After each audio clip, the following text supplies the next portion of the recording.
Let's look at what happens when you're sitting on your seat in an airplane for an extended period of time. If you're going on vacation or taking a plane anytime soon, you may be worried of developing blood clots in your legs as you're sitting there inactive.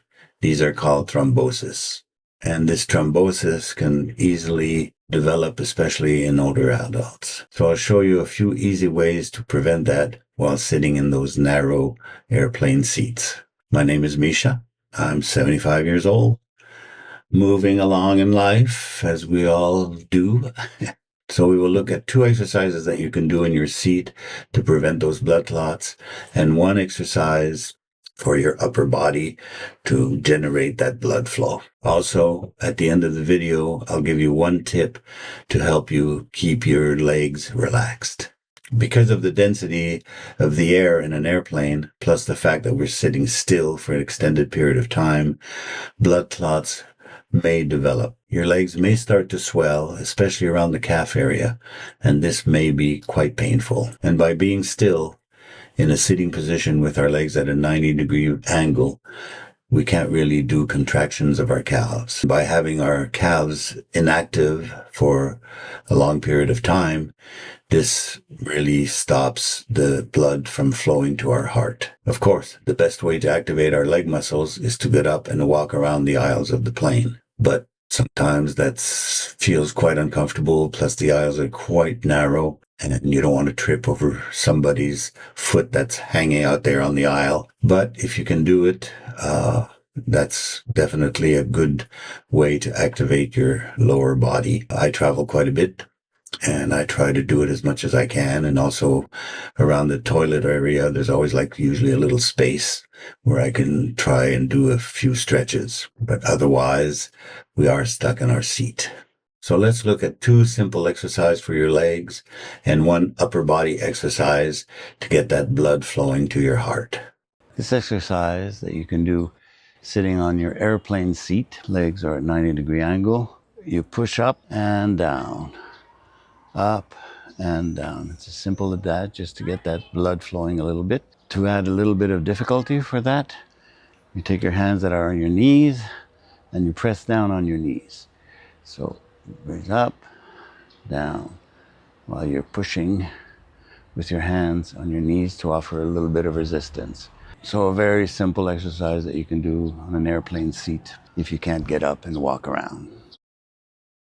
Now, another exercise that you can do while sitting in your seat, you have to be a bit more careful with this one because it involves putting your feet underneath the front passenger, your person in front of you, and raising your toes.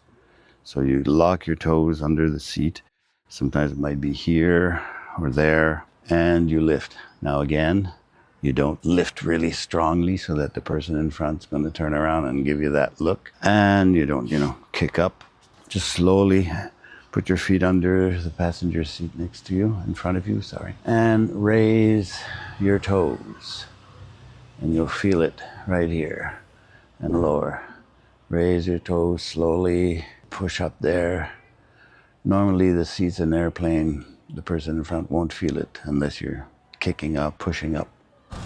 So if it's just on the edge of their seat, like I said, it might be a bit higher sometimes, but you'll have the same effect when you try to bring your toes up.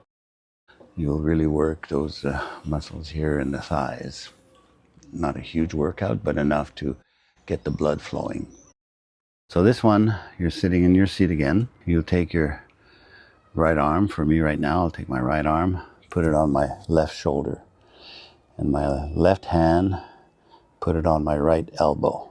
And then I try to reach towards my scapula as much as possible and push, push, push. Do this not so that you don't feel pain, definitely. You don't want to feel pain, but you want to push enough to feel that stretch in your shoulder. And slowly release. Now, same with the other side. Left hand going toward your right shoulder. Right hand pushing so that you can reach out to that scapula. And push, push, push, and release.